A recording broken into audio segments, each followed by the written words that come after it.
Hello, everyone, and welcome to the Future Salespeople's weekly sales around Robin. I'm Andrew Voislavic, and as always, joined by the one, the only, the illustrious Mr. Alex Guest. Alex, how are you today?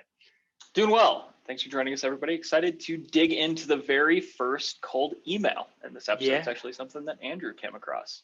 Yeah, no, I think this is such a fun topic and a little bit of a departure for us from other conversations. But as Alex mentioned, the subject today is the very first cold email. And to kick us off, we wanted to share just a statistic about the state of cold emails and how it's potentially lost some of its novelty, if you will, from the first one. But the global average, Alex, response rate for a cold email is 1%.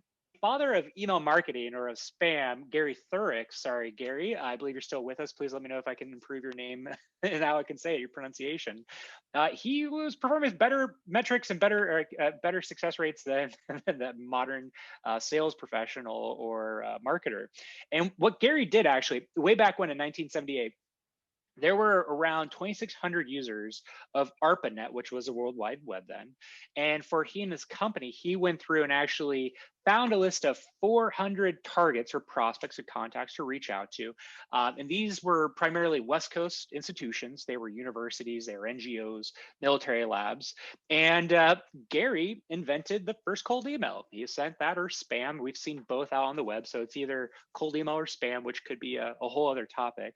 And of that, there aren't email tracking tools way back when, Alex, as you may have guesstimated, but they assume that around 200 opens, so a 50% open rate from their cold email. And furthermore, out of that, they drove 40 people to 2 different in-person demos, Alex. And what that ultimately drove was $12 million in revenue. And so today, and I'm excited to have our audience dive in a little bit more with the two of us here, we're going to talk about what actually worked in this email, because looking at this email in today's eyes and lens, you're not going to see a whole bunch of best practices coming out of that. But really some of the things that you're going to start teasing apart for us, I don't mean that in a negative way, but I think this is an interesting point, is that there are some good ideas coming out of this, some good things to hang your hat on in an outbound email campaign, and that's novelty, audience, and CTA. You're going to help us walk through that. Is that right? Yeah. And before we go too far, I think what we tried to do here was preserve the original formatting of this first cold email. And as you can see, it was difficult to read. It was in all caps. So Gary was screaming at those 400 people on his list. Really? And to Andrew's point, these people showed up to an in-person demo at a hotel to take a look at these computer systems. It was long before Zoom, obviously. It was long before screen shares, because there were only 2,600 people on the internet at the time. So this drove enough value that people decided to book it in their paper calendars, get in their cars, and to drive to these locations in order to go to this demo. And I think what's important is Andrew mentioned that it drove $12 million in sales. That was $12 million in sales in 1978 money. Based off of inflation, that's almost 80 million today. So can you imagine you sending out one cold email to your prospects today and making $80 million in revenue? It's unheard of. So definitely want to dive into this. And the first thing that we want to discuss as to what you can apply is novelty. So even though you're not going to be sending out the same type of email, novelty is going to be a big aspect into how you can drive the best response rate, the best conversion from your cold email campaigns.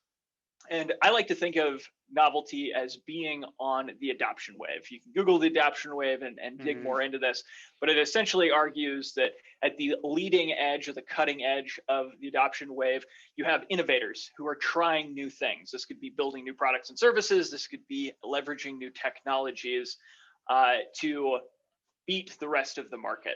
Once you start to go up this curve, you get into the majority. So you start to see the early majority adopters, and then the late majority adopters. Then on the back end of that wave, you start to see the laggards in technology and product development and all of those things.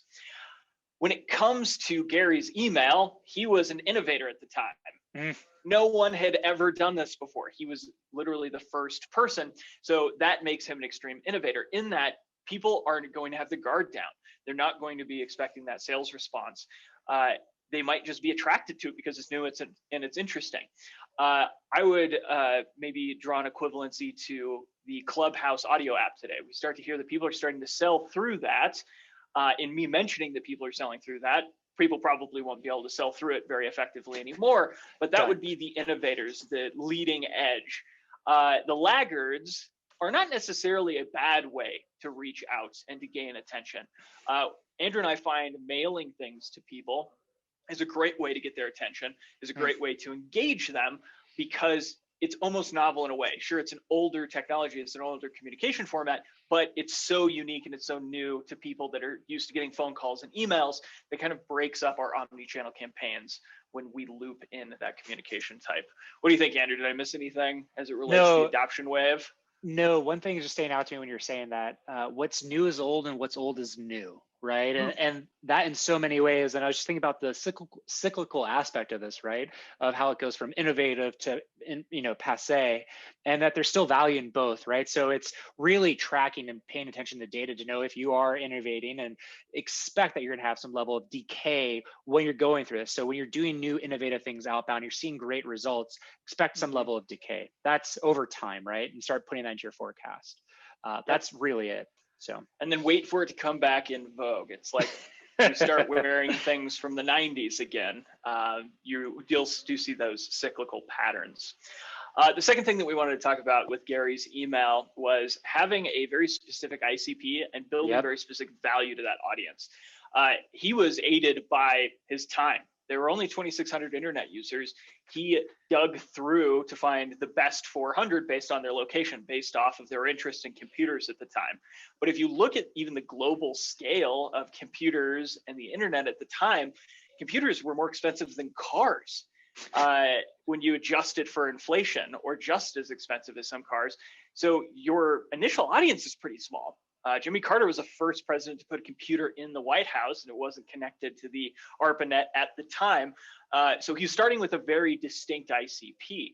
If this larger audience was tens of thousands or hundreds of thousands by the time the first email went out, I guarantee you the statistics wouldn't be as favorable in going through this from a conversion standpoint.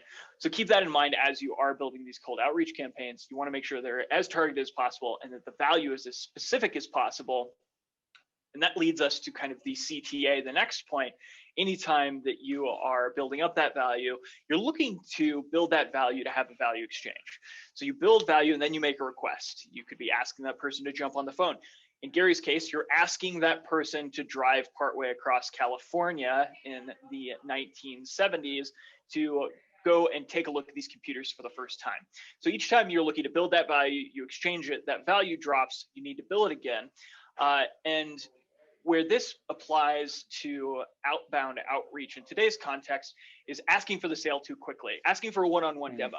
Group demos are actually a great way to lower the barrier to entry, to lower any resistance that a buyer might have, because it's more about education than sales.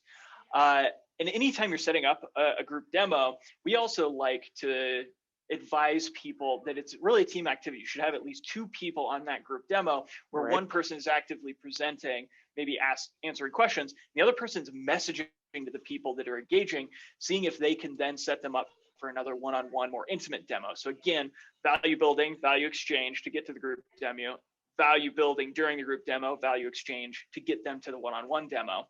And then also just offer multiple days and times like Gary did. It's a great way to make it easier for somebody to join one of your group demos if they can't do meetings that they have on their own calendar. So coming up next time, we're actually going to be changing the format a little bit. We are going to be discussing sales training. And specifically, we're going to be doing a training on how to outbound prospect. So with this, we will be giving you some resources. This is something that you can use at the end of the week on your weekly team one-on-one to help your team outbound prospect for the first time or to do it better. I love it. Alex, I'm so excited for this. Everybody, if you like what you've seen today, like, comment, subscribe here on LinkedIn or on our YouTube channel. If you want to be notified when our sales training comes up, just put your email in the comments. We'll make sure you get a copy. You don't have to wait for LinkedIn. Thanks so much, everyone. Thanks, everyone.